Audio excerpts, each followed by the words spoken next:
Welcome to the Fundraising Elevator, where we're all headed up. This podcast is a production of Elevate, an online learning platform for fundraising event professionals. We're coming to you today from the studios of the AV department. Please welcome our hosts, Kristin Steele and Samantha Swaim. Hello, and welcome to the Fundraising Elevator, where we're all headed up. Today, Kristin and I have a special guest that we're excited to talk all about, really from our perspective, fundraising events, but even more specifically about our corporate sponsors in association with our fundraising events. And our guest kind of has the expertise of sitting in both worlds, where she has been an advisor to the nonprofit sector, but also has been working in the corporate world of making those decisions about corporate sponsorships. So as you all are planning for your fundraising event, we want to remind you that in March, we have our fundraising event school, the Elevate Conference, and we want to make sure that you know that save the date. It is coming up. We will have pre-sale available shortly. It is coming up March 3rd and 4th. And sponsorship is always a big conversation for us at Elevate, before Elevate, after Elevate, when you are planning your fundraising event. So today we're here to talk all about corporate sponsorship. Before we introduce Mariah to everyone, let's do the official bio rundown so folks get to know her a little bit. Let's do it. Mariah Monique is the founder and CEO of the Sponsorship Catalyst, where she and her team help nonprofit organizations position themselves to secure event sponsors through her online course, team training, and one-on-one consulting services. Mariah is a sponsorship strategy educator and consultant, sponsorship seeker, and a funder. So she has a trifold perspective to teaching nonprofit organizations how to secure sponsors. Get your notebooks out. That's what's happening today. Mariah, you come from the corporate sponsorship side of this work and are now coaching nonprofits to their sponsorship outreach. Big picture, because we still are talking to folks about this day in, day out. Let's first start by defining, what is sponsorship? Absolutely. And thank you so much for having me. I absolutely love this question because I think it's so important for particularly the nonprofit space to understand that sponsorship is a marketing tool for brands that you're bringing on board. It is not a donation. Let me say that again. It is not a donation. It is a marketing tool. So when I say it is a marketing tool, that means there are strings attached. When you go drop off something at the Goodwill, you just drop it off. You might get your, tax return receipt from the Goodwill, but there are usually no strings attached. So with the sponsor, there are strings attached that oftentimes come in the form of brand benefits or some sort of exposure that brand that's coming on board as a sponsor is going to be expecting that your nonprofit fulfills. And I know we'll get into this a little bit more, but if you want to make sure that, your sponsors keep coming back year after year, you have to remember that it's not a donation. They're not just giving you money. They are utilizing this as a tool to market and to hit their internal bottom line ROI, whatever that might look like for them. And ROI doesn't always mean dollar for dollar sales. Sometimes it's just positioning that brand in a particular community and building perception, trust, and all of that. So I do want to help you understand that there is a difference. Sponsorships are very different than maybe some of like your individual donors who are donating, right? Yes. And your monthly donors. And so there are definitely some things that as an organization you should consider in terms of positioning yourselves when you're engaging in that conversation with sponsors. Yeah, there are expectations here. And that shouldn't be a groaner, right? Like we shouldn't hear that and be like, oh my God, what do the sponsors want? Like this is about being a relationship and having some mutual benefits and cultivating that. But thank you. You put it so well. And I hope that our friends rewind and rewind and rewind, that there is a very delineated difference when we're talking donation versus sponsorship. No, I mean, our corporate friends do sometimes have both options. Of course. But the best corporate friends do. But when we're talking about sponsorship, I frequently define it as fee for benefit, right? Like they are buying something. Yep. And I always think of, do you ever have that experience where you go to the grocery store and you get home and something you bought is just not in your bag anymore? Like it got left on the counter. You're like, I went all the way there for that thing, and now I came home with all this other stuff, but that one thing's not here. That is, I think, the risk that if you don't understand that this is a partnership and that they're buying something from you, that when you leave it sitting on the table and you don't actually deliver on it, you have missed the thing they purchased. That's right. That's right. Well, we have traditionally looked at sponsorship as about half of our revenue associated with fundraising events. So I'm curious because we've had a lot of other experts in the space that have said fundraising is up, giving is up right now. People are attending fundraising events and filling those rooms. We've had other folks say, be cautious, budget a little bit on the plan for recession, plan for evolution and change. We're hearing news on the daily of things like tariffs changing pricing and layoffs. How have you seen corporate sponsorships change, or what do you think the landscape is going to be looking like here in the near future? Yeah, that's a great question. I think the landscape is very similar to just what we're seeing in general and just our day to day, where it's a lot pure of up and chaos. down. Yes and no, because it's kind of a combination of all those things. So beginning of the year, we really saw a lot of sponsorship dollars just being ramped up. What we know just by statistic is that a lot of marketing teams, like their budget might have decreased, but then their sponsorship budgets are increasing. Reason being is because some traditional marketing is not, I won't say it's not effective, but it's not as effective as a sponsorship, because sponsorships are typically tied to events. It needs to be experiential. That brand needs to be able to make a mark on the people that are engaging with you. So all the folks that are like, well, I want my program sponsored. You could possibly get that, but look for grants for more programmatic work. However, when you think about just the marketing tool in general, a billboard or commercial may not do as much for a brand than them being able to have on-site presence at your event, touching, feeling existing customers or potential customers. So you really have to think about it from that standpoint. The other thing that we're seeing is there's a huge, 2023, I believe the dollar amount was about $23 billion spent in the sponsorship industry. That's crazy. And some of it did go to nonprofit organizations. So, and when you think about just like the stats behind when brands connect with nonprofits, they see an ROI between 11 to 20% of return, because the Gen Z folks are demanding that these brands take a stand, that they say what we care about, right? So you got to thank the Gen Zs for making that demand. Round of applause for them. But it really allows you to be in a great position to say, hey, I know as a nonprofit organization that is aligned with your brands, aligned with what you care about, it could potentially increase return on investment in terms of sales, but also morale with your employees. It's a strategy that brands use to say, hey, you actually do work for a great organization. This is what we're doing out in the community that has nothing to do with our day-to-day sales, but it does. It's kind of like indirect.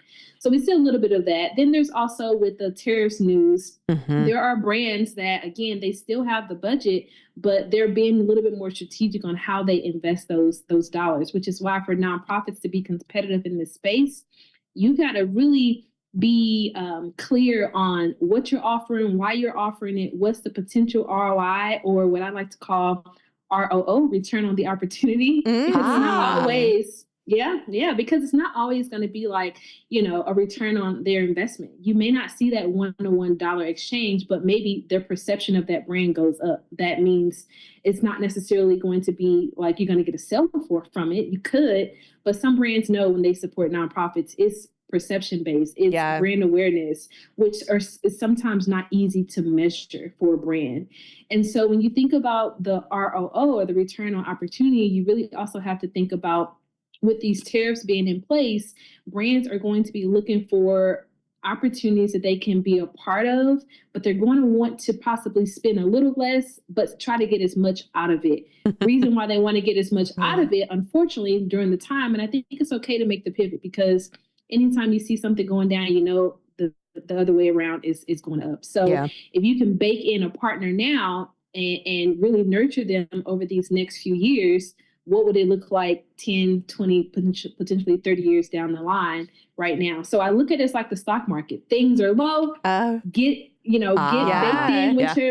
bake in with your relationships now, because when it turns, it's going to be more profitable to your organization long term, even if that means you have to sacrifice a little bit in terms of, they're asking for so much, but they're not paying, whatever that looks like at the negotiation table. Because with these tariffs, brands are making sure that they are, strategically aligning with the best brands that will help them, or best organizations that would also help them amplify their messaging. So you see a little bit of everything. I will say overall, the budgets are up. And I will say that there's a lot of innovation happening right now in the industry of how people are doing things.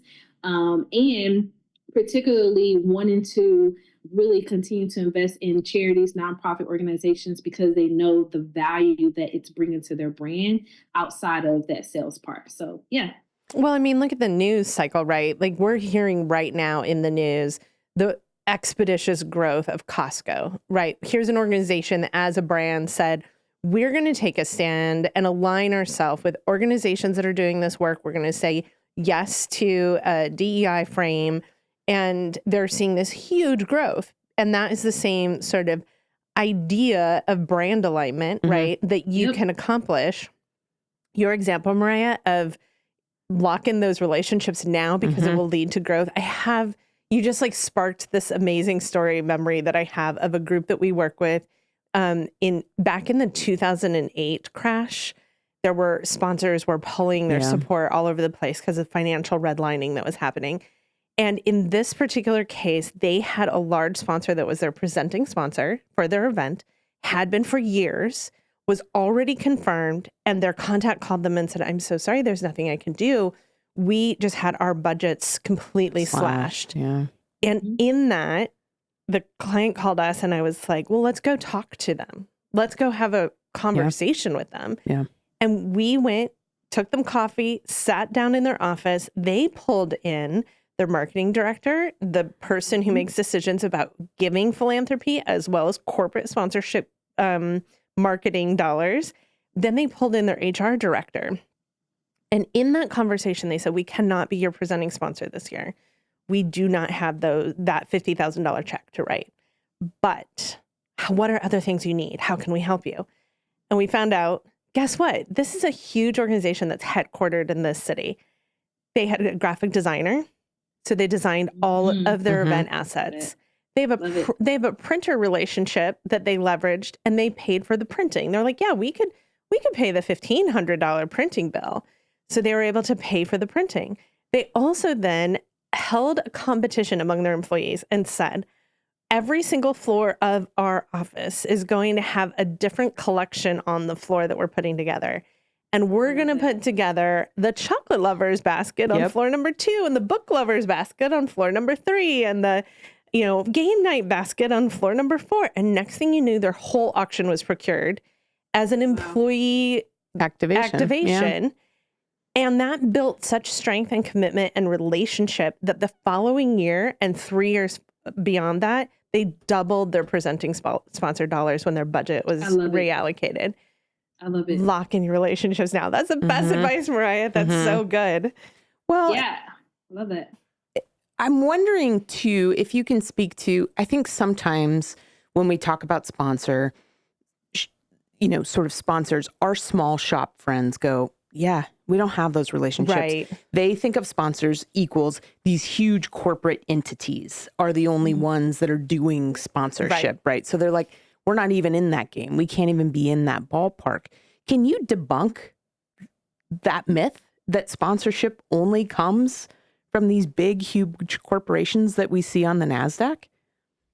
Yeah, absolutely. And I also will just kind of speak to what Sam said, because I think it's so important that sponsorships allow you to be creative, right? Yeah. You don't have to stick with the traditional gold, bronze, platinum level. That is a part of it, but you can create what this can look like for the partnership, right? Yep. What's the benefit for them? What's the benefit for you? What's the benefit to your audience? It should always feel like a win-win-win. So when we think about kind of debunking this idea that I've got to go after the big dogs of the world, I think it's really important that you would diversify, right? You have local dollars, you've got regional brands, you've got even national brands, if you can tap into that, because sometimes you also have to be real with yourself and say, hey, we don't even have the capacity for a national brand. Why? Because we don't have the staff. We don't, maybe we're not even stewarding our money well internally. We got to get some infrastructure done so that once we get them, we don't lose them because of our lack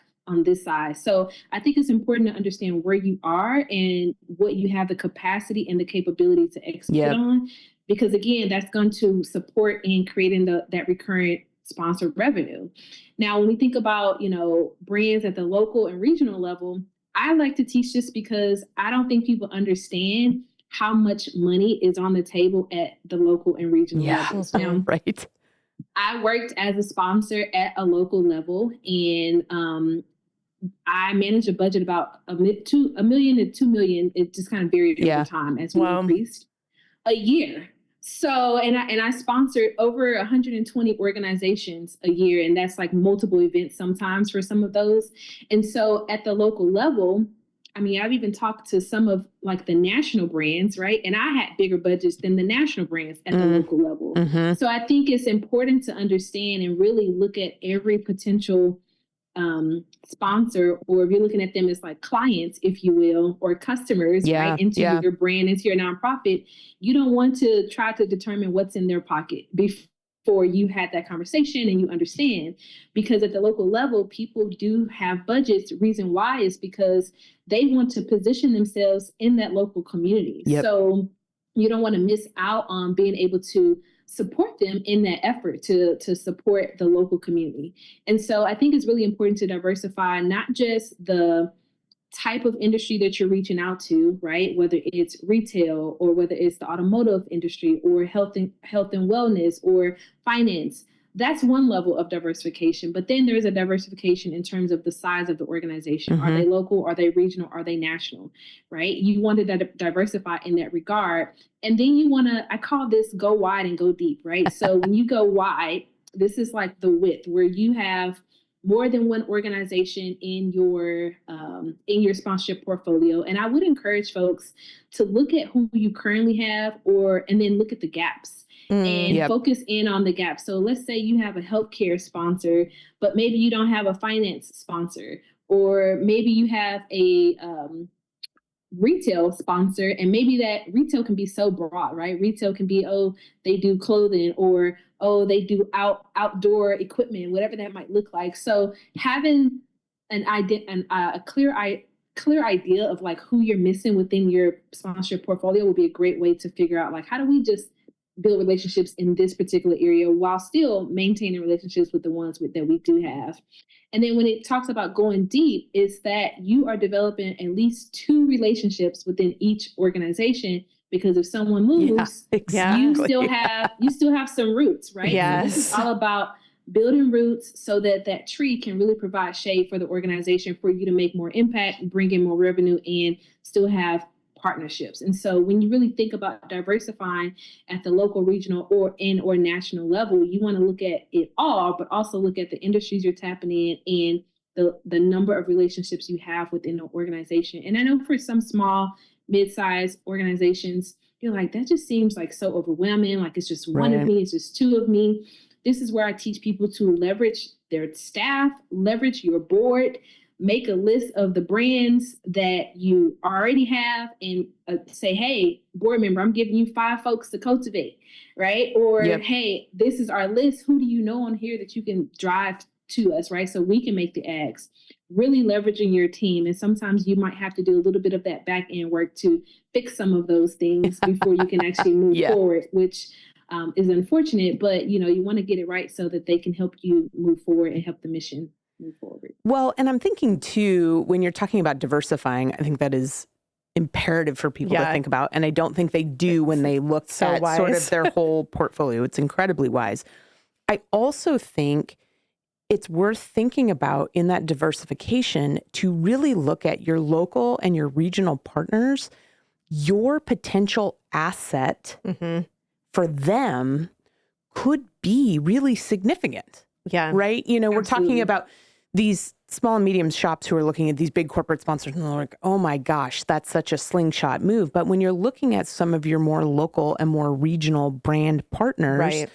you may be the event that is the linchpin. Yeah. That they want to be at. You're their versus organization. It's Yeah. not you begging them to be there, right? Right. And so it's having that confidence in your brand too to come to the table, and what it is that you are presenting as an advantage for those perhaps smaller businesses and organizations, but who really want to tap in and be connected in their local and regional way, in that philanthropic perceived way. Yes, sponsorship is a brand, but as soon as brands attach to fundraising, that takes on this goodness meter stuff that people start evaluating and thinking about as their brand. Yeah, I love that. And if we can just, dive into that a little bit more and just really helping folks understand that when you come to the table, you do have a lot of value. Again, I've been on the other side of it as a sponsor, and, I've seen the best and the best and the worst try to pitch, right? And when you're pitching from a sense of like, I'm begging for this money, come donate, again, using that wrong language that is not aligned with sponsorships, you should be able to walk into the table because you understand your audience, right? You understand the impact that you made, your numbers, maybe even who your audience segments are. You can come to that table and say, hey, we've got an opportunity that we want to invite you into to be a part of the impact in the community that you do business in, right? These are our numbers. This is our impact. Where do you see yourself fitting in this entire event or in our ecosystem of our network? And so you come to the table with a different posture and different level of, understanding in terms of the value that you actually offer to a sponsor. They want to be in front of your audience that you've built trust with, that you've cultivated over the years, that you are a subject matter expert on because you understand who they are. You work with them day in and day out. So when you're bringing them in, one, you only are bringing folks in that make sense for your audience, because that also just makes it a win-win for what you're going to be doing, right? Your audience should come and say, wow, coming to this event made my life easier because I was able to connect with this particular brand and I really needed to connect with them. And now you got an anticipation from your audience saying, I can't wait to come back to this event next year. It was everything that I needed. But then you got your sponsor said, we connected with the right people.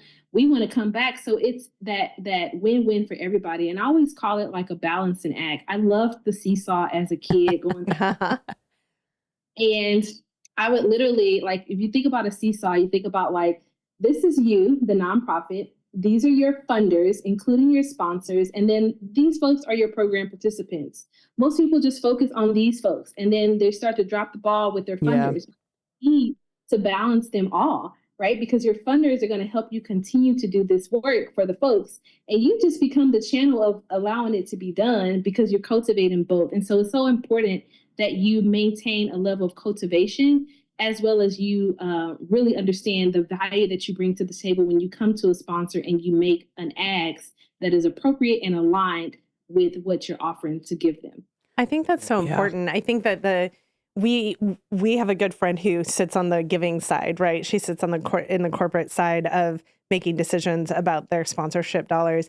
And she said to us, you are a partner at the table with me.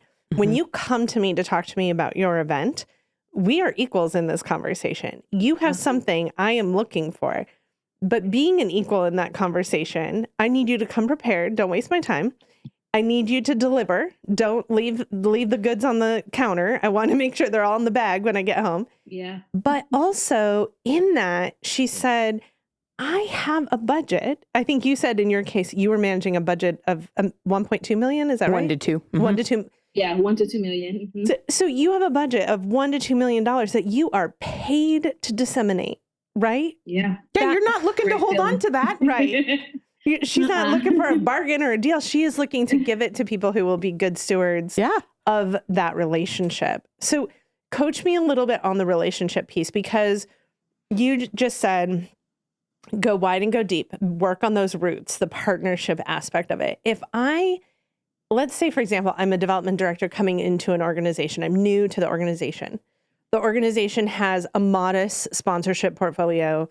And what I understand as I'm starting to talk to sponsors is that they only heard from us once a year. It was an ask for the event.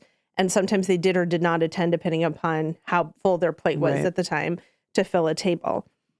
How would you coach me to start to sort of repair and build and grow my sponsorship base? Kind of getting out of that transaction. The transaction piece, I think people get stuck on. So how do we grow out of that? Absolutely. So I think that it is imperative that you build a relationship with your, what they call sponsorship gatekeeper. Most people try to bypass a sponsorship gatekeeper because you don't realize that they are part of the decision-making process. For instance, I was a gatekeeper and I was a decision maker.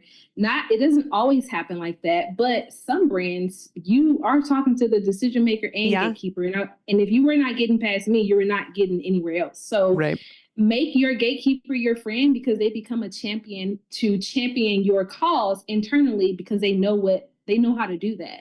So I think that's number one, important. I think it's also important for you to understand that you're talking to a person, right? So relationship first, business second. Get to know that person, right? Yeah. Develop some sort of relationship with them before making your ask. Understand their program, understand that person before making your ask. So if I was to coach someone who is kind of new to their role, maybe they've done development work before, but they're in a new organization, you definitely want to have conversations with existing sponsors to see what has worked, what has not worked, right? What has changed with their program that may no longer align. Sometimes sponsorships are secured simply because there's a relationship or there's some politics at play. Yes. So if that is the case, if anything shifts, then and you have no understanding of how their sponsorship program work, what pillars, what focus areas, what their goals are for that year, and you should be checking that year after year, at least once. And so if that relationship is no longer there, then now you have to start kind of all over to understand, like, I've been in a relationship with these people, but I don't actually know them. It's just like dating. It's literally just like dating, right? So if you are courting someone, now I know courting is not necessarily, a major thing nowadays, but if you're courting a sponsor, you're getting to know them, you're asking the right questions. There's been times I've been on calls seeking sponsorships for things that I'm doing, and I'm asking the right questions, and the sponsors have no idea how to answer those questions. So when you come prepared, they actually like that, because it shows that, like, okay, you are a little bit ahead of the game. One, I need to get myself together, but two, it just shows that you might be a good steward of the funds and the relationship that they might allow or open up to you. So when you think about building a relationship with the people, you want to check in at least twice a year when you're not needing to ask for money. What does this look like? If you see something in the news on LinkedIn or actually in the news channel where that organization is doing something, maybe they have a new CEO, maybe they, just contributed X dollars to some sort of cause, or maybe they're expanding. Have that touch point. Hey, I saw that, your organization is expanding into this new territory. What does it look like for your role? Is that going to expand? Just build the relationship. Yeah. Don't be as passive as just putting that sponsor on your email list and thinking that that's going to be the touch point for them to know things about what's going on with your organization. 9 times out of 10, they're moving beyond that and moving to what they need to do. So make that touch point. If that is, hey, I would love to hop on a quick 20-minute call with you just to kind of do a quick touch point, or I'd love to have coffee with you just to have a quick touch point. If they have time in their schedule to do that, make it happen. When you don't need to make an ask. Now I know for nonprofits, you're like, I always need to make an ask. But there are some off seasons that you should schedule, just like you would do with your individual donors or people who give major gifts, how you have a stewardship matrix. You should have that for sponsors. How are you going to steward that relationship? How are you going to cultivate them when you're in your off season? And I do think after your event, most nonprofits do not do a fulfillment report after they're done. You just do your event. Oh, you're touching on all the hot things. Can we drive this home? Okay, so you just do your event, and I know you're tired. I know, because you wear a million hats. You planned the event. You became an event planner. You also, ran programs, all the things. But you don't do a fulfillment report after the event is so critical. One, for standing out amongst other nonprofits. Because the nonprofit industry, they just don't do it. Two, it's a huge missed opportunity for you to be able to showcase to that sponsor how you fulfilled those benefits, or how you even exceeded those benefits. What do I mean? They may have paid for one social media posts, but you decided I'm going to add a little extra value. I'm going to post them twice. Maybe you have really good followership, really good engagement. So that asset that you're selling them being on your social media is like prime real estate. So if you give me a little extra, I'm going to be happy about that. Yeah. Right. And let me tell you, brands that add value and brands that, had built relationships with me when, when they were not asking for money, when more money became available, or when I needed to push money out at the end of the fiscal year, I was thinking about them. So it's important to build that relationship, build it authentically. And if you're not great at building relationships, leverage someone on your team that can, really cultivate with that particular partner to help you, right? And so when we think about the fulfillment reports, another benefit in terms of being able to create that recurrent income is an opportunity for you to say, hey, this was the report. This is what happened at the event. Maybe these are even some pictures of your booth in action, right? Right. And then you say, hey, can we hop on a quick 20-minute, 30-minute call just to kind of discuss? You get on that call.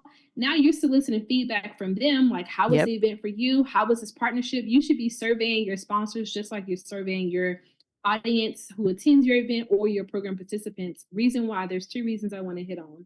Number one, you want to improve, and this is just a part of relationship building. When you go through the relationship phases as like, you're dating and now you're exclusive, right? You want to make sure, am I still giving you what you want? Is this still valuable? Do I need to make tweaks in this relationship? It is literally the same thing, and you should treat it as such. The second reason is that information that you can glean from those sponsors allows you to have positioning for 2 groups of folks: new sponsors in your pipeline and people that said no. So let's say I might be on a call with a sponsor and they say, yeah, this event was really great. We got 10 leads, and actually I got 7 of them that I'm going to meet with next week. Great. That's so awesome. I'm so glad that our event, we're able to do that. I'm going to go to the sponsor that said no and say, hey, I know last year wasn't, the right timing for you. We talked to some of our sponsors. These are some of the results they were able to achieve. Is this something that your brand would want to be able to do next year? Are these some of the goals, like getting leads and maybe even increasing your email list so that you can nurture potential clients? Use it as a selling point for those that said no, and then use it as a selling point for those that you've not yet met to be able to say, hey, sponsors that work with us or they come to our community event, they're able to do X, Y, and Z. And you have the data because you've surveyed them. Yep. So I know I just hit on so much. You did. It's so good. The importance of it. It's so good. But I do think it's so important that organizations do not miss the opportunity to survey and solicit feedback from their sponsors. Well, you just hit on like this bucket of gold mine information that I want to peel back for a second and just reiterate a couple things, because one of the things that you just said is that at the end of the year, you have funds you're trying to distribute that are still part of your fiscal budget. Why? Because it's your job to get that money out the door, right? And I think our nonprofit friends sometimes don't understand that the event ask may be one of multiple ways that they can support you. And we have frequently had organizations do really amazing stewardship with their sponsors and then get that call at the end of the year of like, hey, I have another $10,000 I'm sending your way. I have even had nonprofits say, hey, if you happen to have funds at the end of the year, here's a story of where we're at and what our current needs are. And I've seen that yield support. So that idea that you are sitting as equals at the table, that there is resource that is intended to align with your mission and that you have something to offer, I think is important for organizations.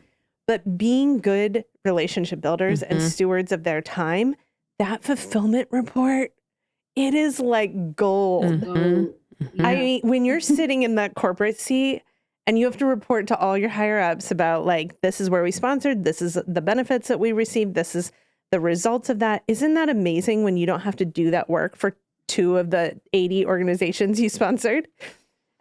Because what I think our nonprofit friends need to think about is that fulfillment report allows you to do your job and could be the difference between in your budget you having 1 million or 2 million next year to give away, right? That it's a cultivation piece, not only for this moment and this money you gave us past tense, but you're creating a landscape for all you and all your nonprofit friends moving forward, that this company looks at this investment we're making makes sense.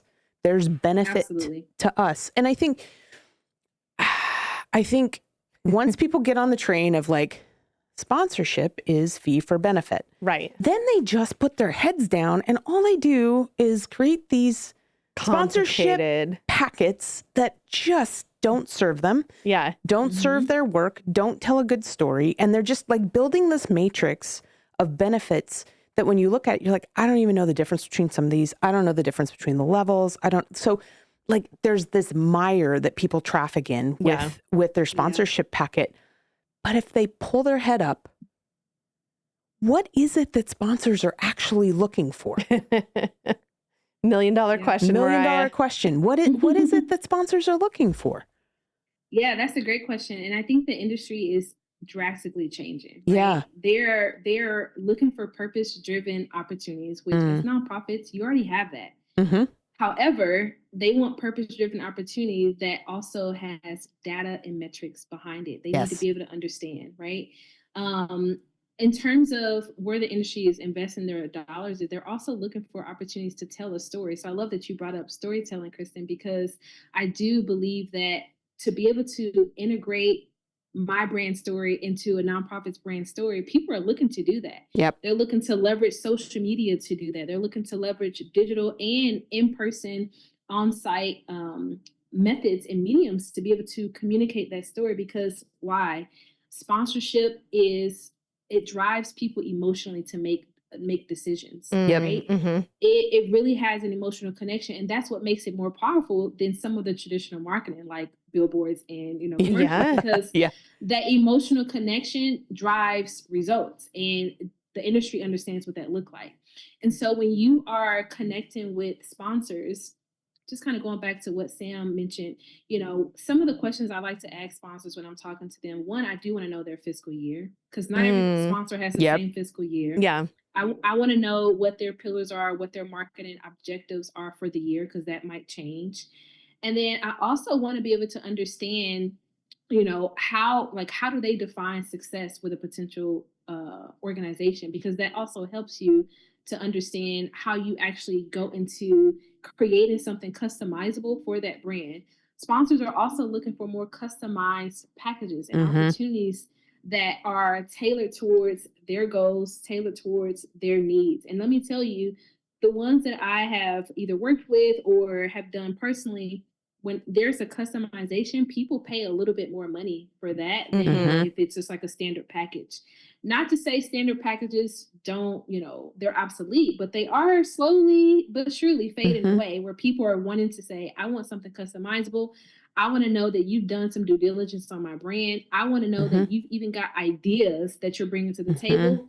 Even if none of those ideas, move forward, at least you've brought me something that I can now think about to where I can say yes, no, or this is good, but let's make it better. They love when things are already kind of thought through a little bit. Yeah. And they love to be able to co-create as well, right? So again, thinking through their goals, but not forgetting your own goals. Like, this is not a thing where you're just kind of bound down to the sponsor. It should feel like a win-win all the time. And when it doesn't, that means you just need to tweak something, or that might not be the right sponsor for you, right? And you have to be unemotionally tied to the results. You cannot be tied to the results, because you cannot say yes for a sponsor. All you can control is what you can control. And that looks like your output. That looks like, the number of people you're reaching out to. That looks like putting together packages that are customizable enough for that brand, because you've had conversations with them on the front end. Now, sometimes you're not able to have conversations. I get it. I do get it, right? I sat in the role and I was not able to talk to everybody. But you can find some information out on people's websites. Some people actually do have sponsorship websites. Some people don't, right? So that is also a dynamic at play as well. But when you think about what they're going to want benefits that make the most sense for them. So just for instance, I know that social media is really hot. It has been hot since 2020. Speaking opportunities are also really hot. People want to position themselves as industry thought leaders. Opportunities with any type of high profile folks that might be coming to your galas or your festivals, whether it's an elected official, a celebrity. I'm in LA, so you kind of get a little bit of everything. Yeah. So whatever it looks like, people want to meet elected officials. They want to be able to connect with folks that are moving and shaking in their community. So when you think about being able to allow people access to those types of people, that's the benefit where people are willing to pay a little bit more for than a logo on the website or a logo on event signage. Yep. Yeah. Those things in those things in the sponsorship space, anything logo related is expected. Yeah. Like, if I'm going to pay for something, the logo needs to be on something, you know? Yeah. So those are expected kind of low value brand benefits, whereas some of these other opportunities like breakout sessions or even I even love like the Wi-Fi sponsorships. I think there's like the coolest thing where you can sell Wi-Fi for a conference and have that sponsor's brand, even that sponsor, every time someone types it in, It's the password. Yeah. a particular brand. Yeah. I love that. I think it's so genius because again, it's making an impression on people's brain, whether they realize it or not. And so sponsors are definitely going to look for those storytelling opportunities, those customizable package. They're also going to they want to look for innovative activations. I want nonprofits to get out of the idea that you just have to provide a table and tent and 2 chairs. Yes. Yeah. Just give them that 10 by 10 space. You should still offer it if that's what they want. But if they don't want that, allow them to create whatever they want to create in their 10 by 10, their 10 by 20 space. Why? Because they want to make an impression on the audience. So it has to be creative enough to where it's going to stand out amongst all the other tables and tents. Yeah. So we're moving towards or out of the days where people just want to pass out resources and information. People really, truly want to have fun, engaging activations, and they want that flexibility to do so. We have, in the gala world with our sponsorships, we so often have this conundrum that organizations are creating packages either with a table of 10 or without a table of 10, and they're not navigating the conversation with the sponsor, right? Mm-hmm. And so similar to the idea of like, okay, a vendor booth at a conference, the simple question with the sponsor of, do you think you want a whole table or, you plan just to send a couple folks? How many seats would you like in your sponsorship? Allows the sponsor to then be able to make that choice versus it being a checkbox that you have in your proposal of like table of 10 is included. And now you have 8 empty seats because they only brought 2 people. Yeah. That is such an important conversation to navigate. And I think can actually hurt you if you don't, either you end up with a room full of empty folks, right? Like tables that are empty because your sponsor didn't use them, or you make a decision for them and tell them that there isn't a table included. And now they're frustrated that they can't get access. Well, and that customization shows that you listen. Mm-hmm. Right. Yeah. It shows that you are listening and that you have the capacity to listen in some cases. And I think some people kind of roll their eyes and are like, oh my God, that's so much work. And it's like, cool. But you cultivating this relationship and them being primed to come back and say yes after year is a heck of a lot less work. It is. Than going out and trying to cold call and start a relationship with all kinds of people at the same time. And so I think, in the same way we talk about donors, lapsed donors being where you should start instead of go getting shiny new, I think listening to your sponsors and leaning in to what they need and providing them that avenue makes it that they're building you in. Yeah. And that they're thinking about how do we increase and what does that look like? Oh, so much good. We are going to take a quick break. We're going to let our nonprofit friends digest slightly while they listen to some of our amazing partners. And when we come back, we're going to get into sponsorship just a little bit more. We'll be right back.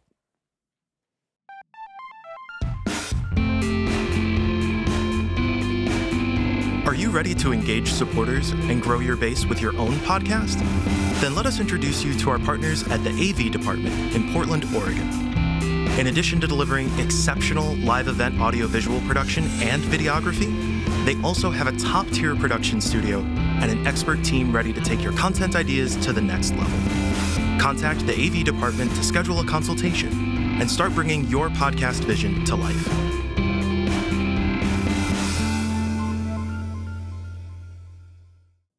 Welcome back. We are here with Mariah Monique, and we are talking about event sponsorship, sponsorship, Uh-huh. fee for benefits. For our nonprofit friends out there who have never done sponsorship work.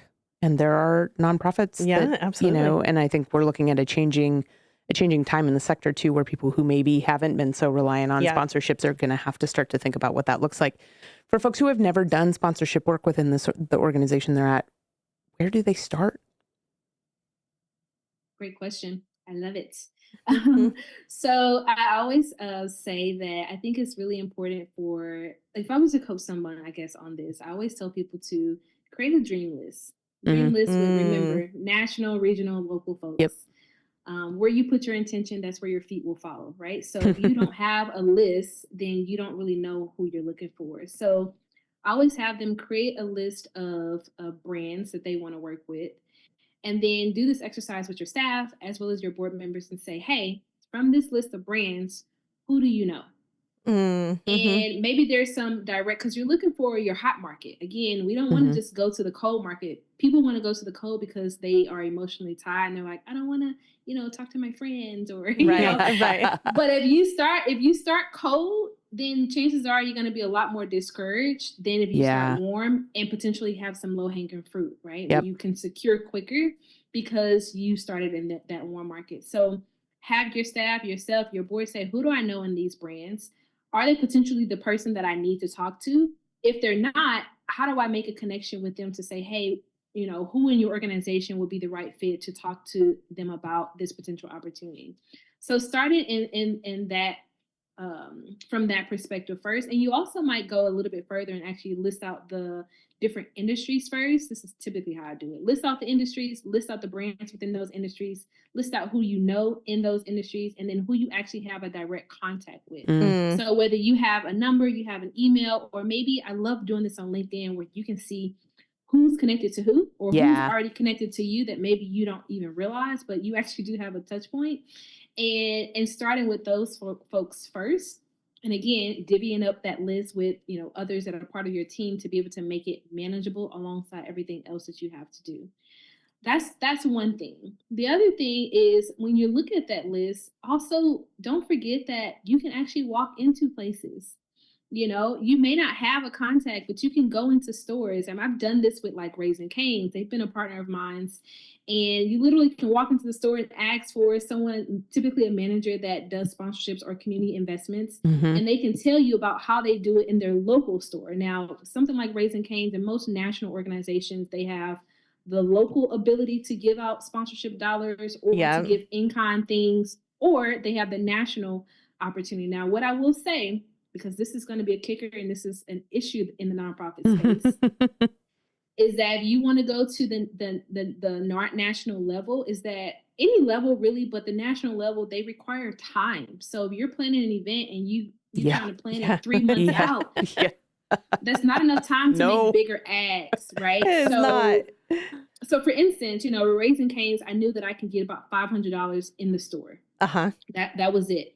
If I wanted to make anything larger than that, I had to go to their headquarters in order to make the ads, but I needed more time. So I took the $500 for the event that I was supporting and, the in-kind things. So you also have to understand giving yourself enough time.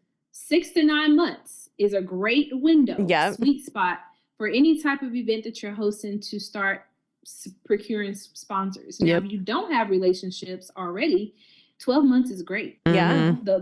The longer, the better. So if that's where you find yourself now, don't focus on securing, even though securing may happen. That's not your focus. Your focus is on cultivating the relationships within the brands that you want to work with you.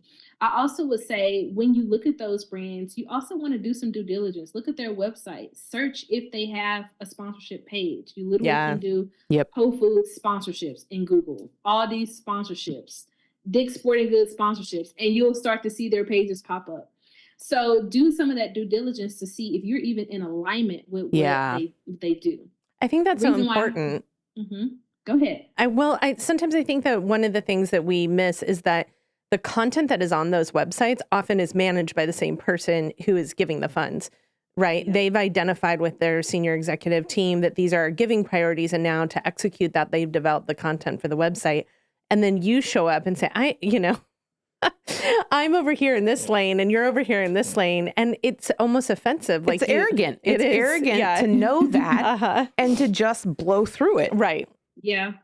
And it's a waste of time, right? Yes, so if absolutely. you already are strapped for time, you want to be as strategic enough on the front end so you're not wasting your time. I call it the spray and pray method. Where you just spraying your sponsorship deck out there and praying that someone says yes. Right. If you're strategic and you know just from their website that, hey, like, actually, I like this brand. I think this brand will make sense, but they don't actually even support what I do. So, or you might find their website and they say, we don't accept unsolicited requests, because that is also a thing. Yep. So if you're trying to solicit them and you're following up and doing all the things, spending time and energy, you're going to lead yourself to more frustration and burnout because you didn't do the due diligence on the front end. So I would definitely say with your list, do some due diligence before you start to do outreach, but also don't forget that you can go into stores, speak with managers or folks that might be on site that handle community investments or sponsorships just at the local level. And at bare minimum, you're at least just gleaning information along the way. Yeah. And I always encourage folks to create a database so you don't have to keep doing this over and over. Yes. Yeah. I have what's called a prospect pipeline, where I put their name, their email address, their phone number, how I connected with them, email, voice, a phone call, in person, whatever. I put follow-up dates, right? When I need to follow up. I talk about if I sent a proposal or not. And then I have a notes section to help me get better at, okay, this particular organization only have their application open in the fall and the spring. So if I have a summer event, I know I need to reverse engineer it, when they have their open application cycle, or I know that this may not be a good fit for what I'm trying to pitch. So you kind of build a database and get smarter, because not every sponsor needs to be invited to all of your things. That's right. It needs to also be strategic for them, Well, and I think what I hope people really hearing here is that this is a strategy. And to your spray and pray analogy, I've never seen that yield gone anything. are the days. Like when we talk to folks and they're like, we sent out 120 sponsorship packets. For the love of God. Yeah, what is that doing? Don't ever do that again. Like at its best, the sponsorship packet is a follow-up. It's a tool, yeah. It's a tool to a conversation that you've already had. Yeah. That is not the path to the conversation, right? To the yes, to the relationship. That can be a barrier, right? Absolutely. And so I think folks need to reframe how they're thinking about their strategy around these pieces, for sure. Well, I want to touch on the timeline piece, because we talk about that a lot. I think, we're in the planning side of things, and we're coaching our clients about their asks and their solicitation and their sponsor plan. And we frequently will end an event and be already down the road of planning the very same event for the following year. Some organizations think we're nuts. They're like, oh, we just finished, give us time. And I'm like, oh, no. There's a couple of key things we have to be doing right now, which is lock in that venue and date so that you have it. Maybe even lock in your auctioneer if you have an auction that's a hard to get person. But then begin immediately making sure that your sponsors have that on their radar, and that you're initiating conversations for those who need a 12-month process. We frequently talk about that hamster wheel moment where folks are like, I'm sorry you missed the opportunity. We made our decisions already for the year. My immediate response to that answer is always, can we talk about next year? So that you can get off that cycle of like, I keep missing. Behind. Yep. I'm sorry. Absolutely. You were going to say? No, I mean, you were saying something really, really good. And I think that people also have to just understand that when you are the savvy nonprofit organizations that are securing big dollars, they are thinking about next year. I mean, I know there's 5K walks and runs, marathons. Literally, when that event is over, they are already pushing out to both their audience and their sponsors for the following year. So I think it's important to have. And I also think that you don't have to have all the pieces together, right? Like if you have a date, you don't have to feel like you need the venue. It would be great if you already have that stuff. But even if you didn't, you at least have a date that you're thinking about, even if things change, right? And so I think it's so important to be thinking about that beyond the event, how are you cultivating things beyond that for next year? But also, how are you cultivating even your sponsors to be integrated into other parts of your entire, nonprofit or business model? I mean, you're running a business with a different tax status, so you got to think in that way, right, with different strategies that will be able to bring in the revenue necessary for you to do the mission work. So I love that you all talked about that, because I think it's so important to lock them in, before, and you would do that potentially if you were doing fulfillment reports, for sure. Right. Yeah. So if we can get that down, then if we could do one, certainly, we could do the other. Yeah, we most certainly can lock in at least some preliminary yeses, for the future year. Well, while we're talking about how, like the process of how, I want to jump to the question we always get from everyone. So Kristin and I were talking about the fact that we always have folks coming to us and saying, I don't know anyone. Right? Mm-hmm. So how do we help and coach our nonprofit friends into who the right person is and how they find them or get a hold of them? Yeah, it's going to take a little bit of work and a little bit of digging. Mm-hmm. So there's several ways that you can go about doing this. One, I'll list out some job titles so that you can understand job roles. Yeah. Primarily because a lot of sponsors don't have sponsorship in their job title. So you're looking for brand partnerships, community relations specialists or managers. You're looking for marketing managers. You're looking for folks in the corporate social responsibility given arm. Corporate giving is also a particular arm. Grants manager, because sometimes some folks who manage grants also manage their sponsorship program. So you're looking for specific titles in order to connect with the right person. Now, with those titles, you can do several different things. You can call that brand, right, and say, hey, I'm looking for someone who might be in the sponsorship department, or who might have a brand partnership role. Who would that person be? You can call, right? Or you can walk in, right, and ask what that looks like. Another way is that I leverage AI to support me. I leverage AI to support me, and I just do it. There's a few different tools that I've used. So there's this tool called Snovio. So it's SNOV.io. Okay, we will link to that in the show notes. Awesome. There's a tool called Apollo. And essentially all these AI tools have very similar features, but what I like about them is I can filter based off of location. So if I'm in a particular southern region, or if I'm in a particular state, I can filter if I'm looking for local or regional, right? I can filter based off of the particular type of brand that I'm looking for. Let's say I'm looking for Coca-Cola. I can put Coca-Cola in and it's going to show me, all the folks at Coca-Cola. I can filter based off of job title. So there's a lot of different filters that you can put in to try to push out, the information that you're needing so that you can secure actual email. Some of those platforms also are linked to people's LinkedIn, which is the other tool that I use. Mm-hmm. And so when I get a contact, I'm looking at their LinkedIn and I'm looking at, what are people saying in their recommendations? Does this seem like it's the right person? What does their job, background look like? Are they saying certain things that would indicate that, like, this is probably the person that's doing sponsorships? Another thing that I do with LinkedIn is I'll just do a search. In the search bar, you can search the brand. So I do this in the training where I just search Nike. And when I get to Nike, I go to, there's a tab that has like a bunch of tabs. And one of those tabs are people. So I select people. And then when I select people, another page pops up. It usually says like 100,000 people, right? These are all the folks who work at Nike who happen to have a LinkedIn. In the search bar of that page, I type in the different job titles, and I just play with the job titles. And then that number goes from 100,000 to 100. So now I have a little bit less to work with that I can filter through it quickly. And you do that in like literally 2-3 clicks. That's amazing. And then from there, I see the folks and I say, well, who do I already have existing connections with? Because that does happen. And who do I know well enough that I'm willing to ask, hey, I see such and such works at Nike. I see you're connecting with them. I don't have a connection. Would you be able to make a warm introduction for me? So doing it that way as well.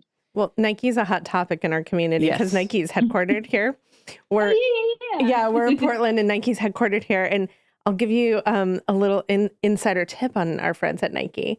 They have not only corporate giving and community giving, but they also have a social impact employee resource group giving. Yep. So you can sometimes identify within a brand like Michael Jordan or Air Jordans, or you can identify within an employee resource group another avenue. So as an organization, being a big organization, they have probably 12 different pathways into support from Nike as a company. So I love your sleuthing and detective work. The podcast just cracked everybody's heads open right there. I can hear it happening now. I love it. True. Well, I want to jump into one other just sort of big picture question for folks about what we're seeing right now in the space. And then we'll take a short break and come back and jump into the fundraising elevator. But as we lead into the break, can you just talk a little bit about our corporate sponsors sort of evolution happening right now because of federal conversations around DEI, and kind of what is the sort of salient, most interesting thing that you want to make sure you're having conversations about when you're talking to folks, whether it be a sponsor benefit that you think is really important. What does the world look like in this moment as the world's kind of like evolving through this work? Yeah, I think it is evolving and it is changing, and particularly for those larger brands that, made public statement that they were chopping their DE&I. Yeah. Yep. I do want to encourage folks though, because, again, as someone who worked in sponsorship that was doing DE&I work before DE&I became a real hot topic. Yep. I want to encourage folks because some organizations and brands, DE&I is part of their DNA. Yeah. So just because you see it, chopping, being chopped left and right, and it just feels so scary because that's the work that you do, just know that not all brands are chopping. And I do know that some brands that are publicly chopping are actually just changing some of their language and navigating it the best way that they can. Yep. So instead of leaning on, I do D&I work and we serve, X, Y, and Z, lean into the impact that you've made, right? Because again, sponsors want an audience. They don't always necessarily care what they look like and what their preferences are all the time. Sometimes, yes, that is a thing, right? They may have a particular product for a particular ethnic group, or they may have a particular service that is for a particular type of person, right? And so, yes, that is sometimes a thing, but lean into your impact, lean into your numbers, lean into the audience that would be attending your events, because again, at the end of the day, sponsors want brand exposure. Sponsors want to be able to position themselves in particular communities. And I also think that it's very important to just remember that DE&I is a part of folks' DNA. And I think I want to leave with that because, it could be very scary right now. A lot of things are up in the air, unsure, changing every day. And I understand that, but just know that there are brands actively working. I mean, I have a client now that I still distribute money for, and, they're actively working around some of these things so they can continue to invest in organizations where their clients, that look like the makeup of their clients, right? And so when you think about that, they're not going to leave and pull their money out of where their community is because D&I work is now on the chopping block. So be encouraged that it still exists and that people are still investing in it. It's just going to mean that you might have to change a little bit of your language. So for instance, if all your nonprofit does is serve Black women, I think you can still say that, right? Right. Yes. Again, you got to be willing to walk away from any partner that doesn't align with you either. You bet. Yeah. So yes, I know that could be hard because you need the money, you want the money, you want to make not that bad, but not that bad, right? We're not bending to the dollar. You just have to maybe get a little bit more creative and think about yourselves as you're the solutionist for the sponsor. That's why you have a lot of value. You can help them solve solutions that they need. And you can essentially be an extension to the work that they're trying to do as well. So That's what I would say regarding that. I mean, I think the climate is definitely changing and evolving, but move with it. We're resilient people. We've navigated, up until this point. You can still do the same thing. And again, whatever happens, at this point in time, things are cyclical. So at one point, there's going to be a change. So endure it now, but be creative in it and just be empowered that people are still supporting that type of work. Mic drop. Total mic drop. Amazing. That was it. Well, we're going to take a short break, and when we come back, we'll step into the fundraising elevator with Mariah Monique. We'll be right back.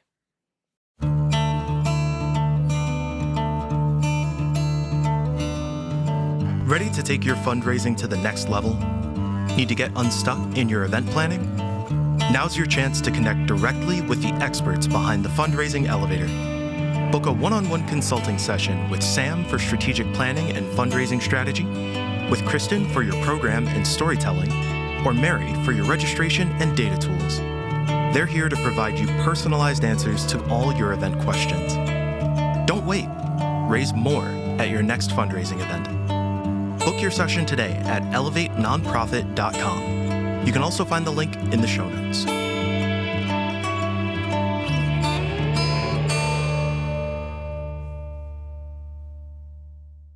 Welcome back.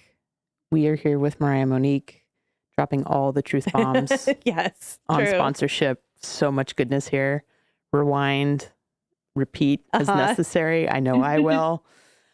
We ask all of our guests the same question to join us in the fundraising elevator where we're all headed up.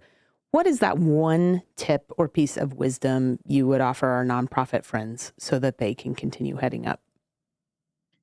Yeah, I would say cultivate relationships now before you need them. And I know right now it feels like you need them now, and you probably do. But if you start from where you can start, when you actually need to activate those potential relationships, you would have already developed trust and cultivated them in a way that makes it easier to make an ask, and it makes it easier to be able to solidify them and turn them into a potential sponsor. So let's say cultivate those relationships now, build them well, and do not skip steps in the process of cultivating your sponsors. Truly look at it as you're building a relationship with someone, just as if you were dating. And get to that point where you're at a marriage, which is the partnership. Yep. Because not all sponsors are partners, but most partners are sponsors. So I love it. leave you with that. That's lovely. So for those who are listening and say, oh my gosh, I need her on my staff.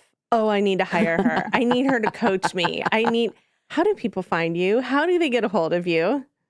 Absolutely. So I am on LinkedIn under Great. Mariah Monique. I'm also on Instagram under the Sponsorship Catalyst. So those are the best public platforms to connect with me. I also do host a webinar, which is actually coming up soon, May 27th. I will be there. And it's going to be really good. We're going to really talk about how to identify and secure event sponsorships. So I think it's going to be up the alley of most folks, especially if you are hosting signature events. And I also host a online course. This course is for beginners, intermediate folks, people who maybe have secured sponsors, but they don't have a duplicatable system on how to repeat those sponsors. And so it really takes you through a full sponsorship sales cycle so you understand how to navigate the space from beginning to end. And then, of course, for folks that, they're like, I don't want to take a course. I don't have time for that. I do have one-on-one consulting services. Now, this is for folks that are a little bit more established and are looking to really bring on a consulting firm to really fill in the gap for them, right? Yep. Whether that means we're preparing sponsorship decks, we're making acts on your behalf, we're helping you close that sponsorship goal for an event that you have coming up. That's also a way that you can work with me. And of course, if you have any conferences and things of that nature, I am a speaker and I love to speak. I love to share this information because I'm so passionate about making sure the knowledge gap is closed for nonprofits, particularly as it relates to navigating corporate sponsors. So amazing. I look forward to connect with me on LinkedIn for sure. So we're going to provide links to all of those resources. Yep. The Sponsorship Catalyst is the thing that people need to walk away with. Yep. So that you can go find all of Mariah's resources. She has tools, webinars, trainings.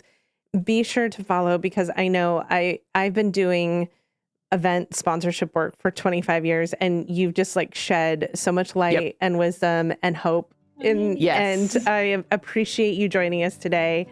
I hope folks will reach out and find you. And thank you for doing this work. I think it's an important missing piece of the puzzle for a lot of our organizations. So thank you for joining us. Thank you all for having me. I really enjoyed doing this. Stay well. The Fundraising Elevator is produced in partnership with Swaim Strategies at the studios of the AV Department. The program is produced and directed by Steve Osborne, with audio engineering and original music by Dwayne Anderson, Heidi Christensen, and Adam Breeden. Video production by Shannon Doran. Graphic design by Pendulum Creative Group. Marketing by Lisa Aragon. Support from Mary Elizabeth, Todd Campbell, John Lyles, and Andy Dowsett. And voiceover by Josh Boykin.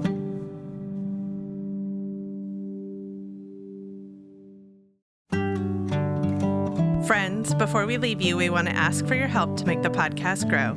If you enjoyed what you heard today, please like, follow, subscribe to the Fundraising Elevator. And if you're getting a lot out of the show, please share it with a friend and leave a review. These things help make sure that the podcast continues heading up. Thank you so much for tuning in. We've been partnering with Greater Giving for over 20 years as our go-to event auction software. Greater Giving allows us to do our job, planning fundraising events, even better because we can manage guest lists, seating, bid number assignments, and sales all in one place. That makes it great for our nonprofit partners and their guests. Check out Greater Giving for your next event at greatergiving.com. Link in the show notes.